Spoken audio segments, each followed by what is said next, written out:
투자에 실패한 천재들. 세계적으로 뛰어난 경제학자들은 과연 미래를 예측해서 성공적인 투자를 했을까? 역사적 사례를 보면 결과적으로 그렇지 못했다. 만유인력을 발견하고 조폐국장까지 역임했던 아이작 뉴턴은 1710년대 영국 사우스시 컴퍼니에 큰 돈을 투자했다. 당시 무역 본업에 부진했던 사우스시 컴퍼니는 금융업에 진출하면서 1720년 초 100파운드였던 주가는 몇 달 만에 1000파운드까지 10배가량 폭등했다. 뉴턴도 이때 투자를 했고 큰 돈을 벌었다. 그러나 주가가 계속 오르자 거의 전 재산을 들여 추격 매수를 했지만 이후 거품이 사라지면서 큰 손실을 보고 말았다.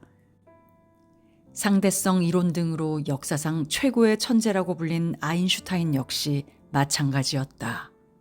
그는 노벨상 상금 대부분을 투자했지만 대공황을 거치면서 투자금 대부분을 잃었다. 여기서 한 가지 의문을 가질 수 있다. 뉴턴과 아인슈타인은 지금처럼 금융 시스템이 발달하지 않았던 시대의 사람이었기에 적시의 정보를 취득하고 매수와 매도 의사결정을 적용하지 못했던 것이 아닐까? 그렇다면 만약 현재의 금융공학 전문가와 최고 트레이더가 팀을 이루어 투자했다면 큰 수익을 낼 수 있었을까? 1990년대 미국에서 실무와 이론의 최고 전문가들이 함께 모여 일명 월스트리트 드림팀을 구성해 롱텀 캐피털 매니지먼트 헤지펀드를 운영한 적이 있다. 전 세계 금융회사들은 이들의 행보를 주목했고 은행들은 서로 앞다투어 자금을 조달해 주었다.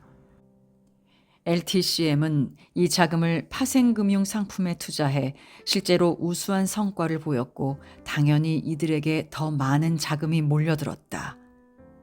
그런데 갑자기 문제가 생겼다. 1998년 LTCM은 러시아의 채권금리와 미국 채권금리의 차이가 많이 벌어진 상황을 러시아 채권이 저평가되었다고 분석했다. 그런 다음 가치가 오를 것으로 예상한 러시아 채권을 대량 매수하고 미국 채권을 공매도했다. 그런데 갑자기 러시아가 모라토리움을 선언하면서 이들의 러시아 채권은 휴지 조각이 되었고 반대로 미국 채권은 크게 상승했다.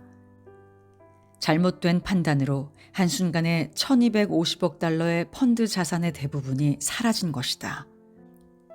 이 엄청난 손실은 복잡하게 얽혀있던 은행 등 투자자뿐 아니라 미국 금융시장까지 여파가 미치는 심각성을 초래했다.